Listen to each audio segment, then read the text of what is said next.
পৃথিবীর জমিনে দেখা যায় মার মতো নাকি কেউ সন্তানকে ভালোবাসে না।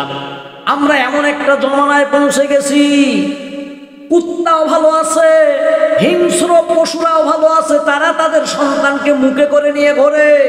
কিন্তু বর্তমান সময়ের এমন কিছু দজ্জাল মার্কা মা আছে, তারা সন্তানদেরকে সন্তান মনে করে না, সন্তানদেরকে ফেলিয়ে তারা অন্য জায়গায় চলে যায়।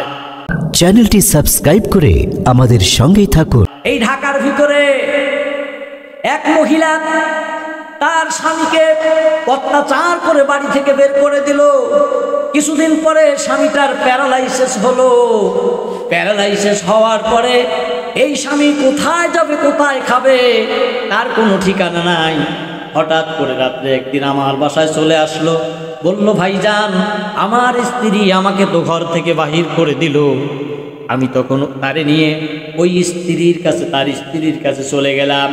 গিয়ে বললাম, এই লোকটা যখন সুস্থ ছিল, এই লোকটা যখন টাকা পয়সা উপার্জন করেছে, তখন তাকে ভালো লেগেছে, আর আজকে লোকটা অসহায় হয়ে পড়ে গিয়েছে। আপনি কেমন বিবেকের মানুষ, এই একটা অসহায় মানুষকে, যে মানুষটা চলতে পারে না, তাকে আপনি বাসা থেকে বের করে দিলেন। আমি আরো জানতে পারলাম ওই মহিলা এই স্বামীকে বাড়ি থেকে বের করে দেওয়ার আগে কিছুদিন আগে তার শাশুড়িকে মেরেছে।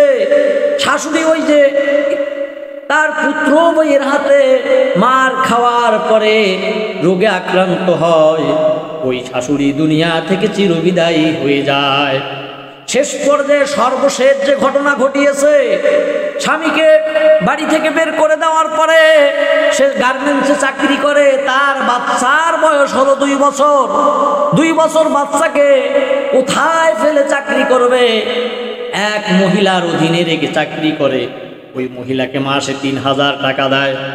এরকম ভাবে 2-3 মাস চলতে চলতে হঠাৎ করে ওই ছেলে সন্তানটারে ওই মহিলার কাছে ফেলিয়ে উধাও হয়ে যায়। ফোনে কল দিলে আর ফোনে পায় না। তাহলে এবার দেখুন, যে মানুষ বলতো মা নাকি সন্তানদেরকে জীবনের চেয়েও ভালোবাসে। আমার মা আমাকে মাঝে মাঝে বলে, বাবা, বাঘেও যদি আসে নিজে বাঘের হাতে চলে যাবে, কিন্তু সন্তানকে বাঘের হাতে দেবে না। কিন্তু আমরা এমন একটা সময়ে পৌঁছে গেছি, আহারে, কুকুর বিড়াল হিংস্র প্রাণীগুলো সন্তানকে ছাড়তে চায় না। কিন্তু বর্তমান সময়ের মারা এত নিষ্ঠুর আর এত পাষাণ হয়ে গেছে, নিজের সন্তানকে ফেলিয়ে তারা যেতে দ্বিধাবোধ করে না।